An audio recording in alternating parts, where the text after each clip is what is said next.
Oh, we just crash landed in Colorado.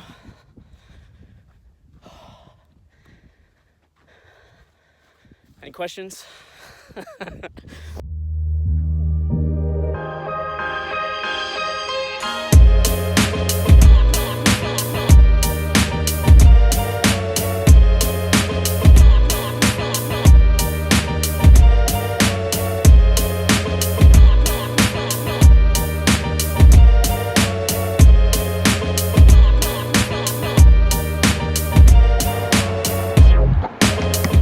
Man,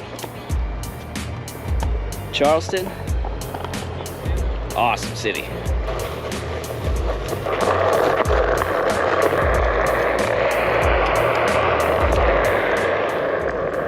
South Carolina, honestly, or Charleston in specific, has to be one of my favorite cities.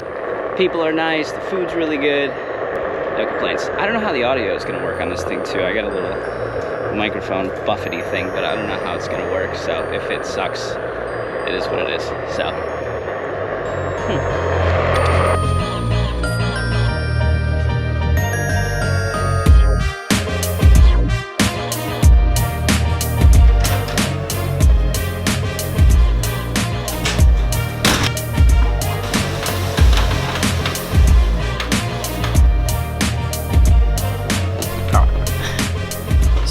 this is kind of focus. A little story time. So Mitchell and I have known each other for 5 or 6 years. We had one trip a long time ago that we refer to as the trip. Growing up, my family owned a 172. My grandfather and my dad were both pilots, and that was the first plane I ever flew in. When I got my private, we wanted to go back and get it. You know, we flew into Chicago. I believe we stayed with my mom in middle of January when we went to go pick this thing up. So it's freezing, it's, you know, snowing like crazy. The first day we were there, it was all socked in, couldn't fly. But then finally we were able to take off, but we only made it to Purdue. That was as far as we made it. We ended up spending the night there, waiting for the weather to pass. The next morning we woke up, started our flight. So at this point we're headed towards Lincoln, Nebraska, because he's picking up a Cessna 150. We get there, everything's fine, get to Lincoln, all right, checks out the plane. We decide to spend the night in Lincoln. We take off, we start heading west. We ended up stopping at Lamar, Colorado. Got to Lamar, started fueling up. We were taking off from Lamar, Colorado and heading to Double Eagle, which is in Albuquerque, New Mexico. As we take off, we're flying and everything seems fine at this point. Plane's been acting fine, but there was a ton of headwinds, so we were probably only flying about 1,500 to 2,000 feet off the ground as we were heading out west. We start to see some of the terrain, so we're gonna start climbing. I start walking in power, and all of a sudden, the engine quits. Just completely quits. As my engine quits, I'm radioing over to him, letting him know. He's, you know, helping me, and you know, at that point, he was making sure. He's like, "Oh, did you pull the carb heat?" And I'm looking, it's already out, and you know, done everything, but didn't really have time to try and restart it or figure out what it was. I'm looking down, and I see a dirt road, and then a cow pasture. At this point, I'm just circling down and committing to the landing, no matter what I did. At this point, as I'm coming around, adjusting to make sure anything, it didn't matter. It was, the engine was done. So I ended up just doing a little 360 down and land in this cow pasture. It wasn't really a cow pasture, but there were cows there. So you'll see it in the video. Oh, we just crash landed in Colorado.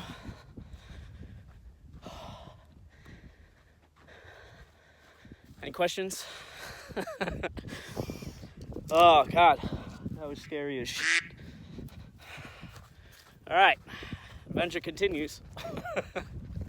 Mitchell's luckily following me in a 150. So what's happening is he's circling right now. I'm gonna go look at this road over here to see if it's okay. But yeah, awesome. Whew. A little scary. It's okay. Good training. Well, there's some cows over here. I don't feel comfortable going up to the cows. Going this way. Can't tell if it's a bull or a cow. Just gonna stay away. All right, sweet. Mitch was yelling at me as I was coming in because I was holding down the mic and breathing. You know, he's trying to talk to me as I'm coming in. As I'm coming down, I see the road, but there's a power line right next to it, and I didn't really have enough time to judge it to see if I could land on it, so I just picked the field right next to it. And I came in, and I set it down in the field. Everything was fine. Didn't hit anything hard, didn't hit rocks. Everything felt okay. I radioed to him. I said, hey, I'm okay. Not sure what happened to the plane, but I see this dirt road over there and it looks like it's wide enough to land. So I radioed down to him. He comes around. He lands on the dirt road. We go out to check out the airplane. He comes out. We walk out to the field. At this point, there's a bunch of cows starting to collect around us. We end up firing it up. It's running perfect. There's nothing. So at this point, he and I think it was carb icing, and I was too low to be able to allow the ice to burn off when I pulled the carb heat, and we couldn't figure it out. So at this point, I thought it was my fault. I thought I just didn't react quickly enough, and I wasn't taking care of the engine, and that's what ultimately led to it quitting. At this point, it'd been an hour or so out there. A cop had come out, and it's a dirt road, middle of nowhere, can't see anything. There's nothing else around us. This cop comes out, makes sure we're okay and everything, and tell them we're good, and then we're gonna end up pushing the plane back onto the road, and we're gonna take both of them off and go to the local airport. Cop blocks off the road for us, so we end up both taking off and heading back towards Lamar, Colorado. We get back to Lamar, and there was a mechanic there who, I forget his name, but he was awesome. He helped us out. He worked on it, all night, pulling it apart, looking at everything, and he couldn't find anything.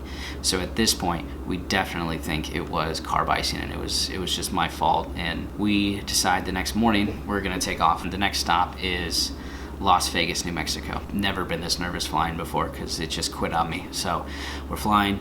As we start heading out there, and his engine starts sputtering. At this point, we were flying safe. We were flying over roads. We were flying high, regardless of how much longer it was going to take us. And he's barely able to maintain altitude, so he starts slowly dropping out of the sky as we're flying to Las Vegas, New Mexico. So now we're coming to Las Vegas, New Mexico, which wasn't a planned stop for us, but we had no option. We had to go set down there. So the winds were gnarly out there. We end up getting there, landing, running, it's gusting to like 40. We're like, hey, do you have tie downs? Do you have any, room in a hangar? Do you have anything we could do to kind of help? No. Didn't care, no help. That guy, awful. We're looking outside, and our planes are literally, you could see a wheel come up because the wind was so strong. So we run out there, we're sitting in our planes, and then finally, after talking to this guy for 30-40 minutes, he's like, oh yeah, well I got some hangar space.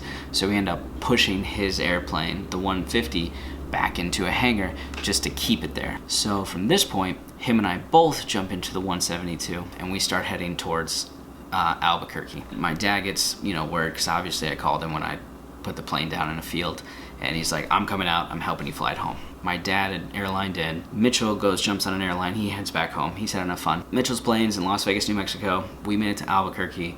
He's gone, my dad's here, we're taking off. We make it about, an hour into the flight, maybe less, 50 minutes, and all of a sudden, engine starts sputtering and stops. We're messing with the mixture, we're messing with the carburetor heat, and we were plenty high, so we had plenty of time to kind of figure out what was going wrong. No matter what we did, couldn't get that engine to start up again. We're looking for a place. Luckily, we were right over Gallup, New Mexico. We end up dead sticking it in, land on the runway, pull it back to a parking spot, and try and figure out what's going on.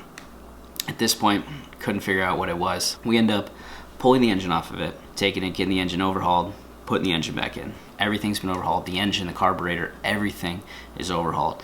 He ends up flying it back. Fast forward, been flying it. I was working on some of my ratings, and it could have been a couple more flights later. I'm flying it, and it does it again. New engine, new carb, everything, hot day. There's no way that this is happening again. Ultimately, it didn't completely die, and we were able to land it, and at that point, I think we were out in Apple Valley, California, landed on the field, and this is when we finally determined that the vent line going between the fuel tanks was clogged. It was forming a vacuum, so at a certain point, it would start starving the engine of fuel. Crazy, because it ended up being, a simple fix. We ended up cleaning out that line, putting a vent on the other cap, and completely eliminated that issue. Proceeded to fly that plane for another 200, 300 hours, and never had an issue with it. Learned a lot on that trip. Was thankful that nothing happened. That was the trip from